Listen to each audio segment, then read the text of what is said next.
I'm Heidi. And I'm Emma. And we are the co-founders of the Pennsylvania Flax Project. The Pennsylvania Flax Project really started in this room. This is Heidi's home in Manayunk, right outside of Philadelphia. And it began in 2020. Yeah. 2020 when... before the pandemic. Yeah. Right before the pandemic. When I was about to get married, and I had heard of Heidi through a friend who said that she could possibly create a linen wedding dress for me. So I came to this room, and within an hour of meeting, we had decided to grow 1/8 of an acre of flax together instead. And now it's 2 years later. We're getting ready to plant our third crop of flax for linen. And we are on a mission to revitalize the flax for fine linen industry in our region. So the Germans who settled Germantown, Pennsylvania, brought the flax seed with them. And 4 of the original 13 colonizing families here were in fact in the linen trade. So probably right where we're sitting and right where we dreamed up this project was a flax field at some point a few hundred years ago. Flax for linen has been grown in this region historically for hundreds of years, and it's still being grown globally throughout the world.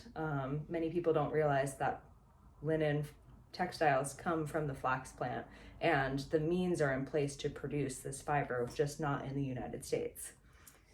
And the amazing thing about flax for linen is that it can be easily grown as a rotational crop on a diversified farm. Mm-hmm.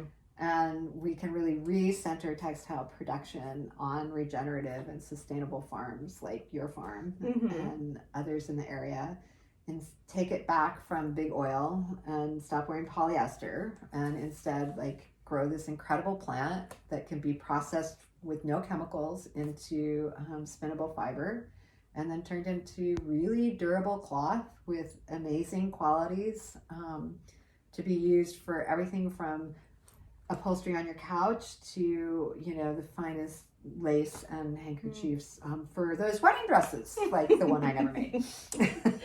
We're really excited about this collaboration, Heidi and myself, because I bring the farming background with having a diversified vegetable farm, and so we have many connections with farmers and agriculture in the area.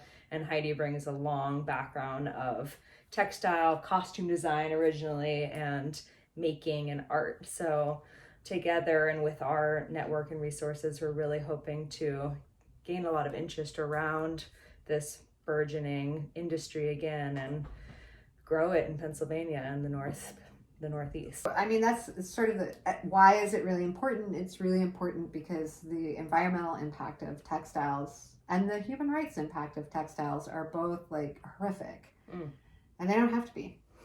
We can actually change it. And so that's when we sort of started talking about that's what made us decide to dig in and actually change it. And honestly, the only barrier is money, right?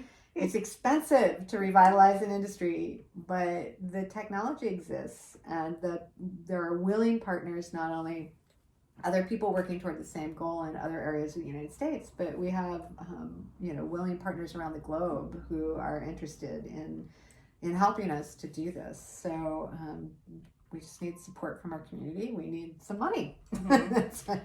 Yeah, we think that's a really important part to realize because, again, we're not creating this industry. It's already there. So if we can build the capital and the support around bringing it to this region, we already have the farmers who want to grow it. We have locations where mills could be erected. So it's really an issue of just bringing the capital and getting this ball rolling. We're not creating exactly the same industry as was once flourishing here. We are deconstructing it, reconstructing it, and forming it into a regenerative way that is more inclusive and pays homage to the history that is oftentimes very painful around textiles in this country. So we have a great opportunity at this ground level phase to define what we want linen production to be like in our country. Yeah, it's exciting, isn't It's it? cool. All right.